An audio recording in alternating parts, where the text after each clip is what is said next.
Dave Essex from Stake Your Claim, coming to you from beautiful Palm Desert, California, where the sun always shines. Well, a wise teacher was taking a walk through a forest with a young pupil of his when they stopped before a tiny tree.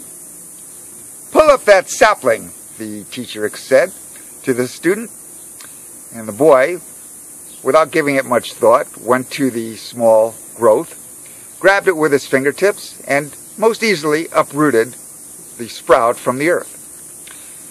The teacher then said to the lad, "Go ahead now, pull up that one." This was a little bit bigger, about the size and height of the boy's kneecap, and with a little bit more effort, the young student went to the tree, grabbed it, and uplifted it from the earth. And then finally the teacher said, "Now try that one." This was a little bit more developed. But with all of his weight behind it and strength behind it, using the assistance of sticks and rocks, he eventually twisted and turned that tree till he finally got it loose, and it too fell to the ground. Now, the wise teacher walked a little bit further along the path and finally said to the young boy, "Go over there and uproot that tree." And as the student followed the gaze of his teacher, he saw that the teacher was pointing to a mighty oak, as so tall that the boy could barely see the very top of this huge tree. And the boy just kind of looked in dismay at his teacher, shrugged his shoulders, and merely said, "I'm sorry, sir, I can't." And the teacher said to him, "My son, you have just demonstrated the power that habits will have over our lives." And the teacher explained that the bigger our habits are, the older that they are, the deeper the roots they do grow, and the harder they are to uproot. Some become so ingrained in us, so deep are the roots, that we even just hesitate to try. Aristotle once wrote, "We are what we reportedly do and repeatedly do." Which also reminds me of this kind of example.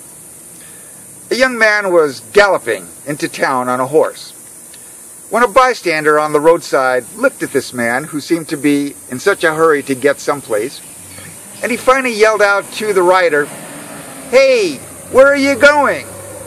And the rider turned back and said, "I don't know. Ask the horse." Well, you see, many of us throughout our lives are riding that horse called habit. And we're doing things that we really don't know where it is going to take us. Much of this can be cured simply by goal setting and by proper time management. But the thing is, we are in good company, and we are in the majority of company, because roughly 95% of the populace are riding that same horse. They are reacting to stimulus of habits that they've had ever since they were a child. The things we do without thinking, for instance, brushing our teeth, or putting on our seatbelt when we get into a car, or grabbing a cigarette maybe in the morning when we have a cup of coffee. Things that we do without thinking. But the point is, we need to find a way to curb our habits, to develop patterns that make these habits do productive things in our lives. It's time to take control, if you will, of the reins of that horse and of the reins of the habits in our lives, and direct them in the directions and for the goals that we set for ourselves and want to achieve.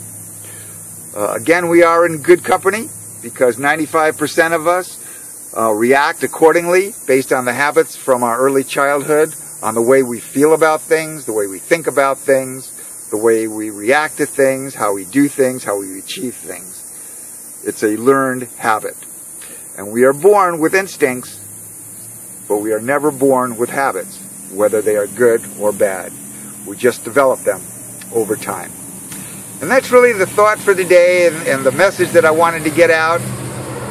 If you like the thought, please like, share, and comment. As always, I enjoy talking to you and sharing ideas.